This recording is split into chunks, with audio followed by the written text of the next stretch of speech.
Bismillahirrahmanirrahim. Assalamualaikum warahmatullahi wabarakatuh. Selamat datang di channel Bro Chris. Jadi kali ini akan membahas tentang tips berkendara dengan menggunakan mobil tua. Ya, yang pertama, prinsip mobil itu sebelum digunakan lebih baik tidak bisa jalan daripada nabrak atau terguling. Yang pertama, sebelum mesin kita cek dulu kaki-kaki. Yang pertama ada ban. Yang pertama itu adalah ban. Kita lihat secara lebih dekat ban itu sobek atau tidak. Nah, jika serasa itu ban itu masih bagus, tidak ada sobek atau retak, lanjut ke yang nomor 2, yaitu cek usia kondisi produk ban. Kalau sudah 5 tahun ke atas, biasanya karetnya sudah mulai menggetas atau keras. Kalau yang belum, biasanya itu karet ban itu agak membal atau kenyal, masih bagus itu. Teman-teman nanya gitu, wah ganti ban itu mahal belum tuh? Harus 4-4-nya. Tenang bro, ganti ban gak harus 4-4-nya, bisa 2 dulu, depan kanan kiri atau belakang kanan kiri. Atau teman-teman mau lebih hemat lagi, bisa, yaitu dengan menggunakan ban serep. Nah, ban serepnya kita pasang, nah ban yang barunya kita beli, hanya satu saja. Ya mungkin untuk R15 itu menggunakan kisaran harga 500.000. Ganti ban itu jangan yang ban ecek-ecek, kalau bisa ban yang benar, yang benar-benar baru original, karena ban itu penting, apalagi kalau misalkan keluar kota, jalan tol itu aduh sangat riskan. Daripada teman-teman apes di jalan, lebih baik teman-teman ganti ban. Biasanya untuk mobil FWD yang lebih cepat habis adalah ban yang depan, seperti mobil sedan ini, twin cam. Mobil jenis RWD itu sama, biasanya yang cepat habis itu ban depan duluan. Karena kalau ban RWD itu tidak menahan akselerasi. Nah, kalau mobil FWD itu menahan sekaligus menahan akselerasi. Sebaiknya kalau untuk ban baru itu yang ban lamanya kita taruh belakang dan ban yang barunya kita taruh depan, karena untuk menghindari oversteer atau understeer. Untuk mengganti ban itu di kilometer 40.000 sampai 50.000 km. Yang selanjutnya pengecekan kondisi tekanan ban. Banyak yang berpikir kalau tekanan terlalu tinggi itu berbahaya, padahal sebenarnya yang berbahaya itu tekanan yang terlalu rendah.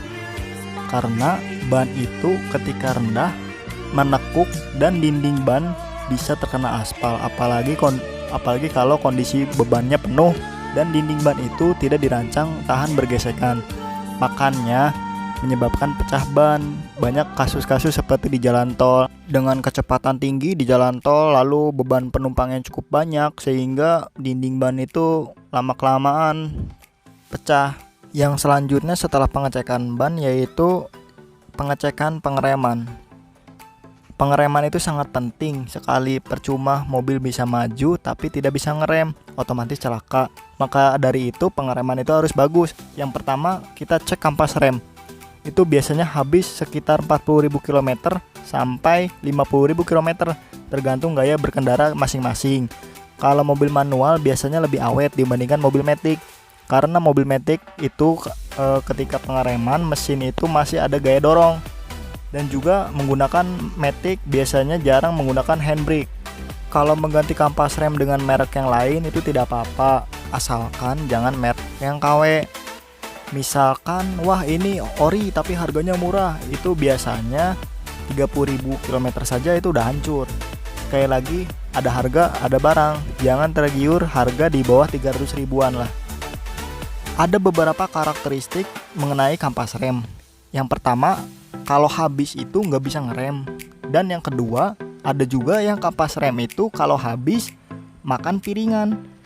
Ganti piringan itu sangat mahal. Harganya ya paling murah itu kisaran 2 jutaan ke atas. Yang selanjutnya, coba lihat selang remnya. Jadi mobil itu kan seperti motor, dia punya selang rem di mana dia menghubungkan bagian yang fleksibel.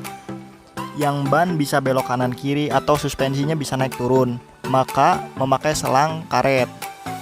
Karena rem biasanya pakai pipa besi, lalu di bagian fleksibelnya itu memakai selang. Nah, untuk mobil-mobil 15 tahun ke atas biasanya itu rentan getas atau pecah, nanti remnya bisa blong. Untuk mobil-mobil Eropa biasanya rentan getas. Selanjutnya, dari selesai pengecekan kaki-kaki, kita akan langsung pengecekan mesin. Di bagian mesin ini kita perhatikan dulu record servisnya. Pokoknya semua yang berhubungan dengan cairan oli-oli itu diganti seperti minyak rem, oli mesin. Kondisi akinya pertama itu dilihat jika umurnya sudah lebih dari 2 tahun segera diganti daripada apes di jalan, karena biasanya umur aki itu 2-3 tahun. Kalau yang aki yang diesel itu kan agak gede nih ruangnya, agak gede space-nya, biasanya cenderung lebih tahan lama dibandingkan aki-aki mobil bensin. Radiator sebisa mungkin harus dikuras, apalagi kan mobil ini sudah lebih dari umur 20 tahun, sekitar 30 tahunan. Yang selanjutnya itu periksa timing belt. Nah, timing belt itu seperti ini, kayak seperti apa ya, kalau di motor Matic mah V-belt gitu, modelnya karet. Nah, ini usianya 50.000 km biasanya. Daripada kalian apes di jalan, lebih baik diganti, soalnya ini riskan, biasanya turun mesin kalau misalkan putus di jalan penggantiannya itu. Terus selanjutnya periksa ini oli dipsticknya. Bisa dipstick oli kalian, jika dirasa dipstick kalian warna coklat ada perubahan, berarti oli mobil kalian itu tercampur oleh air atau istilahnya banjir, terkena banjir. Segera ganti oli. Selanjutnya periksa semua reflektor atau lampu-lampu, terutama lampu sen, terus lampu kota, lampu jauh, dan lampu utama. Itu semuanya harus diperiksa karena salah satu mati itu sangat berbahaya. Karena untuk kepatuhan rambu-rambu lalu lintas ini sangat penting dan sudah ada wewenang undang-undangnya bagi yang melanggar. Setelah pengecekan, lanjut kita mengisi BBM Shell.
pertama ganti seal o-ring Loring. dari si kompresor. Karena waktu pertama punya mobil ini Iya. seal o-ring itu rembes, cuman nggak parah, masih Iya. masih dingin. Cuman harus ganti freon, tambah freon lagi. Iya. Akhirnya dicek ke langganan saya di AV Teknik di Cipernak, itu ganti seal o-ringnya murah sekitar 50.000 lah, Wah, terjangkau itu. terjangkau. Kemudian ganti ring lagi, kompresor masih keadaan bagus dan masih ori. Kemudian perawatan evaporator, karena ketika dicek pakai kamera Ya. posisinya ada di bawah dashboard, itu ditodong pakai kamera, dicek ternyata lendir semua. Harus diganti itu. Akhirnya disemprot, Semprot. tembak pakai air, dicek. Kemudian kisi-kisi juga Ya. disemprot, dibersihkan pakai AC cleaner Ya. yang berbentuk busa itu. Dan alhamdulillah sampai saat ini dingin, tidak ada masalah. Itu kalau kondensor kayak gitu ada korosi nggak? Untuk kondensor itu Ada koil-koilan gitu. nggak ada, masih aman semua. Aman. Kemudian 30 tahun. ya 30 tahun, dan itu saringan depan ya, saringan freon ya, apa sih yang itu kayak tabung, Ya. itu masih berfungsi dengan baik. Akumulator. Ya betul, motor. Kemudian paling terakhir kemarin ganti solenoid AC. Ya. Dia fungsinya kan untuk ketika sampai suhu tersebut, solenoid memastikan turun ke kompresor. Jadi di dalam mobil ini tidak dingin, tidak terlalu dingin sampai suhu tertentu. Dan pada siang ini cukup panas juga, ya lumayan dingin. Dengan temperatur yang dengan temperatur yang paling kecil. paling kecil. Nah, mungkin ada masukan enggak apa untuk mobil-mobil tua gitu yang bagus, apa yang cocok, apa buat recommended buat mobil keluarga gitu. Kalau untuk mobil keluarga, Iya, mobil-mobil tua tahun berapa nih? tahun 90-an lah. Ada banyak kan, kakaknya ini ada, adiknya ya berarti. Iya. Adiknya ini ada Grid, Corolla Grid yang itu sudah mengusung sistem bahan bakarnya injection ya. Iya. Sudah FI, sudah injection, itu bagus, larinya enak.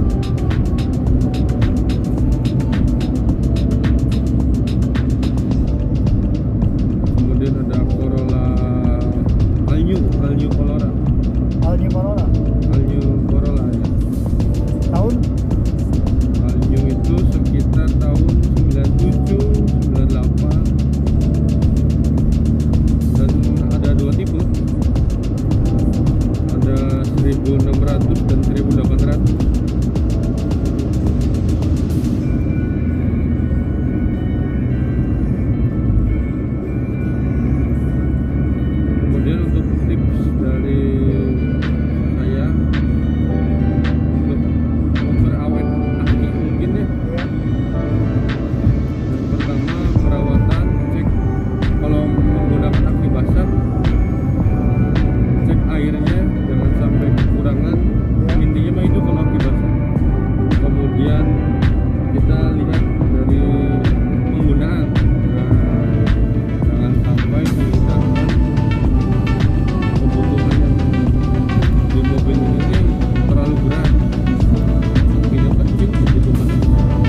kan lampu-lampu saya sudah beralih ke LED semua,